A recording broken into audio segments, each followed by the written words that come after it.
शेख अब्दुल कादिर जीलानी गौसे आज़म जी ख़िदमत में एक माण्हू हाज़िर थियो ऐं अर्ज़ु करण लॻो, साईं अल्हम्दुलिल्लाह मूं वटि माल दौलत भी जाम आहे, पोइ बि मुंहिंजी ज़िंदगीअ में सुकून न आहे, मुंहिंजे घर में बरकत न आहे, मुंहिंजा घर जा भाती हिक ॿिए खां नफ़रत वारी ज़िंदगी गुज़ारनि था, घर में सुकून न आहे।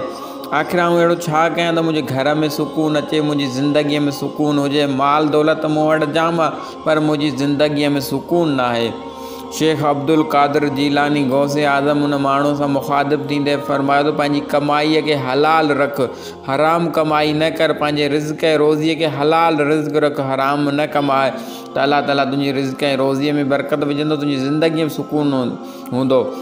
शेख अब्दुल कादिर जीलानी गौसे आज़म फरमायो त सुकून हक़ हलाल जे रिज़्क़ में हूंदो आहे, सुकून हक़ हलाल जे रिज़्क़ में हूंदो। पंहिंजी कमाईअ खे पाक रख, हराम खां बचाए, हक़ हलाल जी रोज़ी कमाए त तुंहिंजी ज़िंदगीअ में सुकून ईंदो ऐं तुंहिंजे घर में बरकतूं पवंदियूं, तुंहिंजे घर मां नफ़रत वारी ज़िंदगी ख़तमु थींदी, तुंहिंजा घर वारा पाण त मोहबत ऐं प्यार वारी ज़िंदगी गुज़ारींदा। जॾहिं तूं पंहिंजी कमाईअ खे पाक रखंदे ऐं हराम खां बचंदे त तुंहिंजी रोज़ी ऐं रिज़्क़ में बरकत हूंदी, तुंहिंजी ज़िंदगीअ में बि बरकत हूंदी।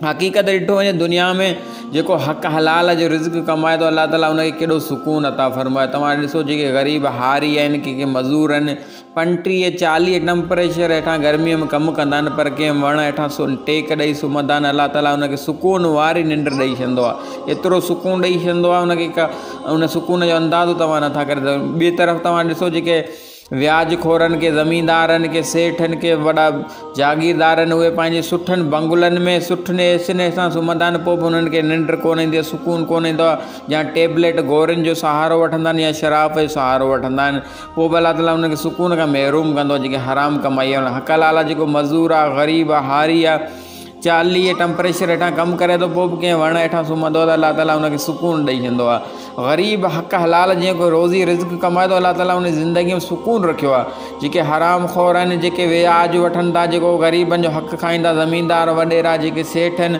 उन्हनि जी ज़िंदगीअ में अल्लाह सुकून ऐं उन्हनि माण्हुनि खे महरूम रखियो। तव्हां ॾिसो हिकिड़ो सुठा बंगला, शहनशाह उन्हनि जी महिलातूं हूंदियूं आहिनि, उन्हनि सुठियूं एसियूं लॻल हूंदियूं आहिनि, पोइ बि उन्हनि उन सुकून कोन ईंदो आहे, शराब या टेबलेट इस्तेमालु कंदा आहिनि सुकून हासिलु करण जे लाइ।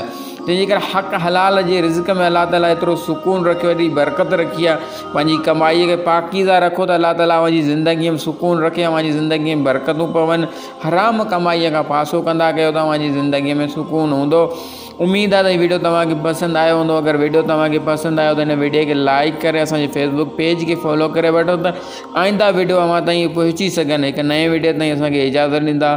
अल्लाह निगहबान।